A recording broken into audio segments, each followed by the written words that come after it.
Hello, I am Mantastic and Fantastic, and today I'm going to be reviewing the male and female hunters for the Monster Hunter collab. So I am wearing sunglasses because my eyes are very heavily dilated, so I can't actually see very well. So Pancake is going to help me by scrolling to the appropriate places when applicable. But thankfully I did write this article in the morning prior as well as the evenings and days beforehand, so it will be at least kind of from memory, but hopefully this should be relatively smooth. So in terms of how the hunters work for the Monster Hunter collab, everyone above rank 50 will be gaining a male hunter for free in the mail. And then for the female hunter, you need to actually clear the dungeon challenge with a team of 4 or less. That means you bring a leader plus 3 subs, so you're only missing 1 card, and this can also be done in co-op mode. Once you complete that, you will actually have the female hunter in your mailbox as well. So essentially we get 1 free of each kind, and you can purchase additional hunters for 200,000 monster points. Now, this video and article will be detailing at least my thought process behind which evolution you should pursue if, say, you only have 1 hunter to use, because not everyone has 200,000 monster points. So let us scroll through. There are some videos as well inside the article. There's how to acquire the female hunter, as well as how you can breeze through 3-player co-op mode. So, hunters at a glance. So, there are obviously plenty of valuable resources floating around the community. Basically, there are a lot of other places, such as the Puzzle and Dragons Reddit, that has a lot of content being produced. And one of the Redditors, TB_AX,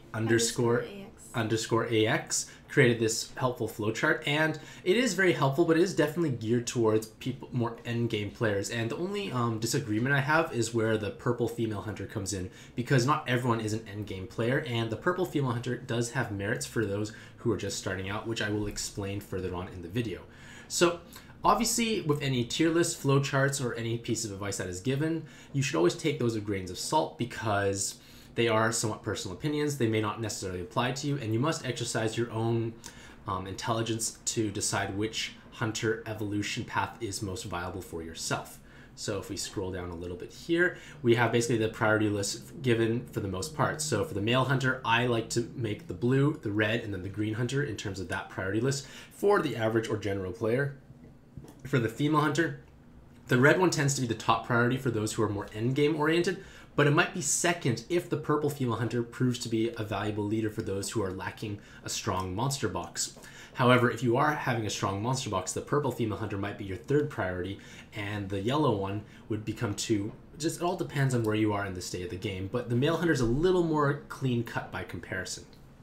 So, one thing I do want to note is that despite the fact that all the hunters have relatively low weighted stats, they actually have a co-op boost, which provides 50% more stats when used in co-op mode. And from there, those somewhat poor weighted stats become significantly more powerful, but again, it does force you to use them in co-op mode to take full advantage of them. In addition, all the hunters do have Dragon Killer Awakenings, which allows them to do 3 times damage to dragon type bosses. So let us start with the male hunter. So the water male hunter should be your first priority. They basically have a short and synergistic base active skill in terms of their pros. They basically form a very top tier combo oriented leader that has unlimited sub potential, because there's no restriction in terms of typing or the attribute you need to use. You don't have to use a water team. You don't have to use, say, a healer specific team. You can put in your best cards you have, and that team can work provided it has sufficient utility. Their leader skill is actually 2.25 times health recovery and 182, I think, times attack. They are, like I said, combo oriented, and they do have a scaling multiplier, so there's some form of damage control, but at least it is more forgiving. Unlike, say, Anubis, who needs to hit 8 or more combos, the blue hunter can hit 7 and still do sufficient damage. And that is important because on a given board, on a 6x5 board, you have almost all the time 7 combos that you can potentially make. And that is important because that synergizes beautifully with 7 combo awakening cards. And finally, because of their high multiplier for the defensive components, they can tank and heal with relative ease. Unfortunately, this card obviously does have some drawbacks, even though it's completely free, except for the evolution materials. They have to be used in co-op mode, otherwise they don't actually have those high multipliers. They are vulnerable to binds because they lack bind immunity, and you actually have to combo. So some people may not necessarily be at that point in the game where they can combo 7-8, basically maximize the board on a given day. So it can be a little challenging if that is not where you are currently. So basically, the blue male hunter is pretty much miles ahead in terms of universal usability compared to the other male hunters because, again, he forms this very powerful leader. It is basically very similar to like Anubis, Kusanagi Hime, except it kind of pulls a bit from each of them. They get the health component from Kusanagi Hime, they get the recovery component from Anubis. Their multiplier is lower, of course, to compensate, but at least they get Skyfalls to help. And honestly, at 7 combos, you do hit for 81 times damage. And if you do use subs that have 7 combo awakenings, that 81 becomes 162. So you are dealing very high amounts of damage for the most part. And when building his team, like I said, you want to pick your best subs. And in terms of priority list, I would go with subs that have 7 combo awakenings first. TPAs are secondary, and obviously time extents sprinkled throughout is beneficial. And this leader here can definitely clear the vast majority of content currently available because, again, it's tanky enough, it hits hard enough, and it can easily capitalize on 7 combo awakening subs.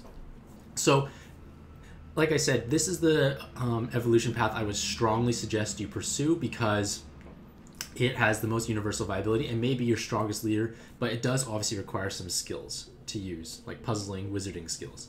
So next is the red male hunter, and I feel that would be the second priority you should make, say you were to buy another one, or if and only if the blue male hunter you would never ever ever use. Like you never ever play co-op, you truly hate it, you never want to interact with people in pad, then maybe you make the red male hunter. But it has the same pros and has a dragon killer co-op boost, but they do have a guaranteed row spawn, which is very helpful for fire farming teams, and you can be using the red male hunter in lieu of having duplicates of Tsubakis and Laylas, because basically you're using those dragon killers co-op boost for farming challenging content for mono fire teams. So the main draw of Tsubakis and Laylas were the dragon killers. So if you were lacking those but did have, say, Awoken Sao Sao or Yamamoto, you may still want to try and farm kind of like how Awoken Liu Bei would with like a mono red team. Now, this red male hunter is very viable substitute because they have multiple row awakenings, they have the high damage output, and they form a guaranteed row of fire orbs. And that guaranteed row of fire orbs will allow you to deal hopefully sufficient damage for those teams to sweep content. It's kind of like almost like buttoning, but not quite. Now, if you are lacking, say, Sao Sao Yamamoto, and you don't plan to make the red female hunter, this card may not have too much usage because mono fire teams, like, they're okay at this point in time, but they're not as truly efficient. And if you do already have a well-established Awoken Liu Bei team, this evolution path does not necessarily benefit you as much as, say, maybe even the green or obviously the blue one might. So obviously think twice before if you can actually use this card well. And last but not least, we come to the male green hunter. And this would be, for the most part, your third priority because they still have obviously the same 2 beneficial awakenings, but they have basically they're used for their active skill for a gemstone style burst. But unfortunately, this gemstone style burst, it scales off of dragon killer awakenings. So unless your team has many dragon killers on them, this is actually not going to be very efficient because you only gain 0.5 for every dragon killer. So if your team has a total of 4 dragon killers, you're only going to gain 3 times multiplier, which is still reasonable, but it will lag behind other gemstone princesses. So again, you need to be heavily stacked. So you need to have usually multiple Tsubakis because they bring 2 each. And it's just very challenging for the average player to actually capitalize on the green hunter because, again, that's their main value. Like, it's just hard to use otherwise. So in most scenarios, it's going to bring you less value than a gemstone would, and very few players can actually take advantage of them. And now we are going to transition into the female hunter category. So like I mentioned before, the female hunters are acquired via the special dungeon with the 4 or less team, and the first one is the red female hunter, and this should be your first or second priority depending on what state of the game you are currently in. Obviously they have the dragon and killers and co-op boosts, but they have 2050 base attack along with a very unique active skill, and like I forgot to mention beforehand, all these hunters can be used as skill inherits or assistance through skill inheritance, so you can inherit this actually very unique active skill because 2 turns of delay plus 10% gravity is interesting because if you are lacking a gravity option, like a tiny gravity option, or you're lacking a delay option, this is a great card to own. In addition, this is actually a very powerful fire farming leader. Like I mentioned before, if you don't have, say, Awoken Cao Cao or Yamamoto, this is a good stand-in option for mono fire team farming. It synergizes well with the red male hunter, as well as you have like Tsubakis and Yamatos, and so on and so forth. And they have 2 skill boosts, which is important for those like fast farming, and they do have great synergy with the Fire Rose as overall. However, the cons is that it's restricted to attackers and dragon typings when used as a leader. They're vulnerable to binds, which is obviously something to keep in mind. They are orb hungry because you need to connect 8 fire orbs, and they are mostly used for farming purposes. It's not necessarily an end game or traditional leader playstyle, and this is why it is valuable if you are an end game player or has a more developed box, because you may be looking for more efficient farming methods. You may not be necessarily looking for a strong traditional leader. So that is why the purple female hunter could be either the lowest priority or the highest priority. It depends what you're lacking. So if you are a developed box and you have strong teams at your disposal, this might be a great option to help round out your roster to gain access to that unique active skill and the potential for fast fire farming. So it is definitely one of the strongest options available, and you want to stack your team with Dragon Killer Tsubakis, or just Tsubakis in general, or you can even do Yamatos. I think they have Dragon typing, I believe. But the main idea is you want to find those dragons and attackers and fill that team out, and basically just find ways to make 8 fire orbs, connect them in a row, explosions, amounts of damage. It could probably farm SDR quite efficiently with the right team setup because, again, dragons are very common spawn. So if you lack a desirable Liu Bei team, this is a great option. Furthermore, the co-op boost helps them have more stats to catch up. They have 2 skill boosts. It helps bring those inherits up in time. And it's useful that when the leaders have 2 skill boosts, because for instance, like say teams like Mary and Yamamoto, if I'm not mistaken, they only have 1 skill boost. So they're missing 2 compared to the fire female hunter. So it's just another thing to keep in mind.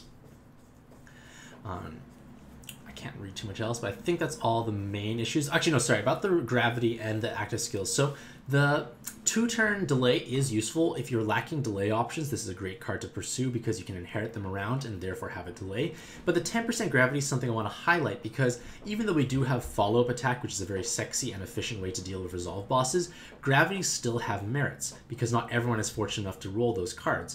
And the 10% may seem a little insignificant. However, if you have skilled up a Zeus and Hera does provide you 45% gravity immediately, and if you do the 10% after, it would actually push the enemy down to exactly 49% health, which means you bypass the 50% resolve, and that can be crucial for certain dungeons. And again, if you use this as an inherit in conjunction with the Zeus and Hera, this is a great option overall.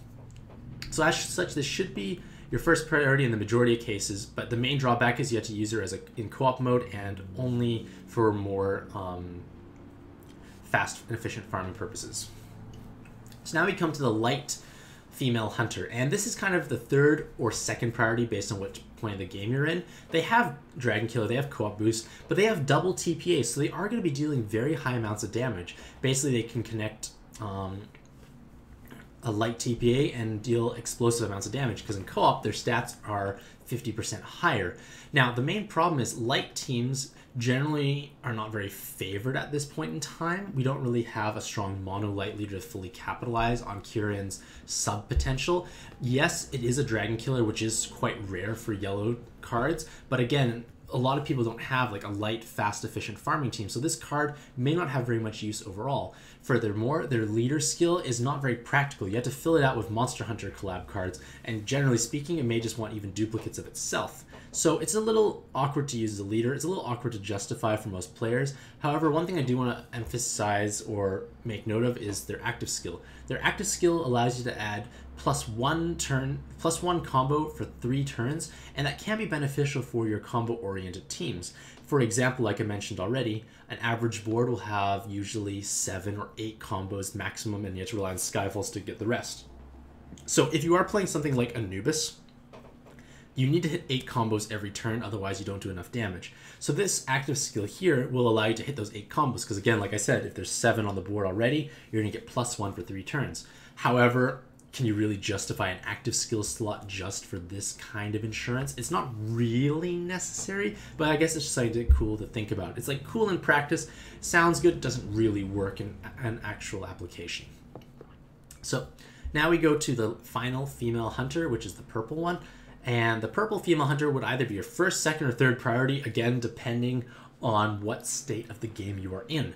And I say this because they are able to form a powerful team, and it's the second strongest team of all the hunters, and thankfully it doesn't at least compete with the male hunters, so you'd actually have two different options for traditional teams. However, their leadership potential, while impressive at 2.25 times health and recovery, as well as 81 times attack, is not the highest amount of damage out there. Furthermore, their playstyle is very similar to Yomi Dragon, and if you do own Yomi Dragon, there's no necessarily need to actually own the purple female hunter. So again, if you are a new player and you don't have any strong and powerful teams, this would be a fantastic card to own because it might start opening doors. You might start clearing Arena 1s for the first time, 2s, 3s, etc. So there is high damage output because Yomi Dragon is 81 times. You can match basically one 5-orb, one enhanced match, a bunch of combos. You're going to hit for well over 1 million on each card.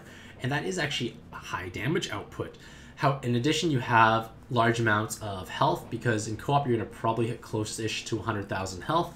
You're going to have massive amounts of recovery, but the main downside is you're still bindable, and if you're looking to push like super endgame content like Cosmic Trinity, it's not going to be the strongest leader because it's 5-orb 1 enhanced, so you don't necessarily get to fully capitalize off of TPAs or 7 combo awakenings due to spatial limitations. In addition, your allies actually have to have enhanced Dark Orb awakenings in order for you to actually take advantage of this. So I feel like she's going to be very powerful in 2-player co-op when both teams have her and can fully take advantage of all the orb enhances, because she will hit harder than Yomi Dragon, because dual Yomi Dragons have 2 orb enhances. Dual Dark Female Hunters will have 8 in total, so you are getting a lot more passive damage, and you do lower the need to run or own as Shamali. However, like I said, if you are an in-game player who has strong traditional teams, it may be a little lackluster to actually own her because it's not going to help you progress through more content. The main idea of making her is to help you progress through more content. Now, I want to kind of just take a step back from her role as a leader and focus on her sub and inheritance potential, because she is able to do a true damage component of 99 damage, so that instantly kills pre-draws, pies, as well as the Zeal encounter. Furthermore, it will also spawn 5 Dark Orbs at random, so it does have merits on mono Dark teams that need a way to deal true damage, as well as having at least some orb generation mechanic after it's capped out later on in the dungeon. So it can have uses as an inherit, even some uses as a sub, but again, it can be a strong traditional leader if you are missing other options. So, in conclusion, we can just go back to the top if you want, actually. Go back to the top, where it shows the priority list. In conclusion, the Monster Hunter collab is actually very generous with their hunters because everyone gets at least, let's go like here, because it's hard to see the flowchart, but it's very generous collab overall because we are gaining essentially one very powerful endgame leader and a second card that can be very valuable depending on your situation for free. Obviously you have to go out and farm the dungeon, but the dungeon is not terribly difficult. The evolution tree is annoying, but compared to things like Miru, Zerog Infinity, or even Orpharians, this is a lot easier. So hopefully this review gives you a bit of insight and inspiration as to which hunter is best for you to pursue. Again, I want you to exercise your own creativity and do so based on your own Monster Box playstyle and goals for the game. Hopefully you all have a fantastic day. I wish you all the best of luck in your Monster Hunter adventures. Thank you to the Pretty Pancake for assisting, and happy puzzling. Stop recording. Oops. Bye. Bye.